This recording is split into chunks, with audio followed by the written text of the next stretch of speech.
ইমাম গাযালী রাহমাতুল্লাহি আলাইহি তিনি এক বইয়ের ভিতরে লেখেন, একজন আল্লাহ পাকের বান্দা ছিল যিনি কাঠুরিয়া ছিল। কাঠ কাটতো, জঙ্গলের ভিতরে কাঠ কাটার জন্য যাইতো, সবসময় কাঠ কাটতো আর কাঠ বেচে নিজের জীবিকা নির্বাহ করত। তেমন ভালো খাদ্য সে খাইতো না, পরিবারের জন্য তেমন কিছু করতো না। এমন একদিন সে ইন্তিকাল করলেন। ইমাম গাযালী রাহমাতুল্লাহি আলাইহি ঘুমায় রইছে। রাত্রের ভিতরে আল্লাহ পাক রব্বুল আলামিন তাকে স্বপ্নে ঢুকে দিয়ে দিছে, ও গাযালী, তুমি ঘুমাইতেছ, আমার একজন বান্দা অমুক গ্রামের ভিতরে মারা গেছে, তাকে দাফন কাফন করার জন্য কেউ নাই, তাকে দাফন কাফন করার জন্য কেউ নাই, তুমি ফজর পড়ে ওই বান্দাকে দাফন করার জন্য চলে যাও। ইমাম গাযালী রাহমাতুল্লাহি আলাইহি আবার ঘুমাইলেন।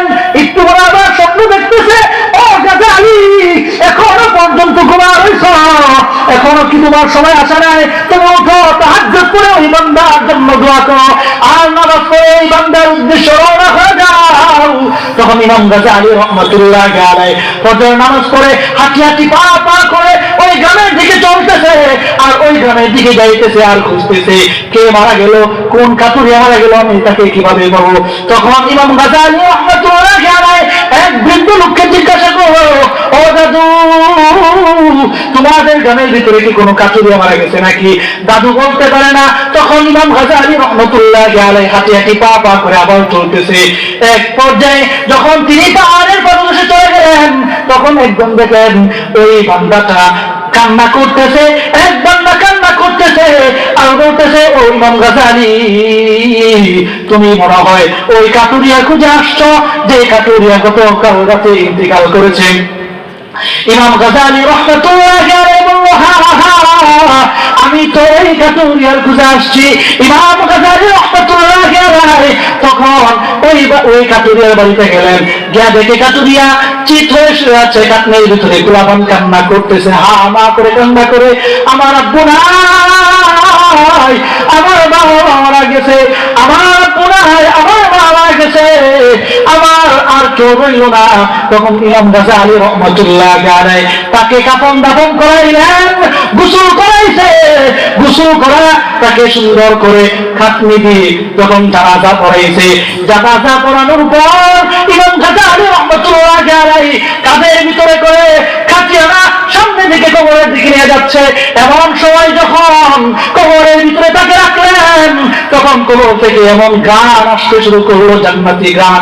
ইমাম গাযালী রাহমাতুল্লাহি আলাইহি কয়, আমি জীবনে অনেক বুজুর্গের কবরের ভিতরে নামেছি, অনেক বুজুর্গকে দাফন করাইছি, কিন্তু আমার জীবনে এরকম সুঘ্রাণ যুক্ত কবর আর দেখি না, এমন সুঘ্রাণ যুক্ত কবর আর দেখি নাই। তখন ইমাম গাযালী রাহমাতুল্লাহি আলাইহি ওই কাফুরিয়াকে কবরের ভিতরে রাখলেন আর তাকে কাফন করে দিলেন, তার কবরের ভিতরে মাটি দিলেন। আর ইমাম গাযালী রাহমাতুল্লাহি আলাইহি মনের ভিতরে একটা প্রশ্ন উত্থিত হলো, আমার প্রশ্ন হলো, একজন কাফুরিয়া মানুষ আল্লাহ পাকের সাথে কেমন ভালোবাসা রাখতে পারে? এত আদর, এত মহব্বত, এত ভালোবাসা আমার রবের সাথে কিভাবে জড়াইলো?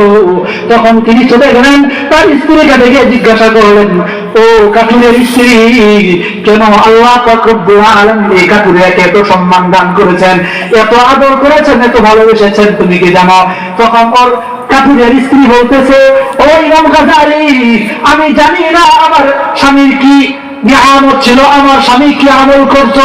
তখন ইমাম গাযালী রাহমাতুল্লাহি আলাইহি তার স্ত্রীকে পদ্মাসে জিজ্ঞাসা করতেছে, ও বোন, তুমি বলো কি করতো?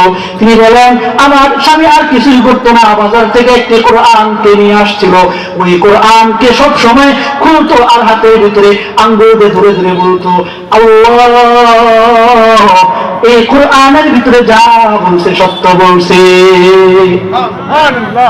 সত্য বলছে, আমার আল্লাহ এই কোরআনের ভিতরে যা লিখছে সব সত্য লিখছে, আমি পড়তে জানি না।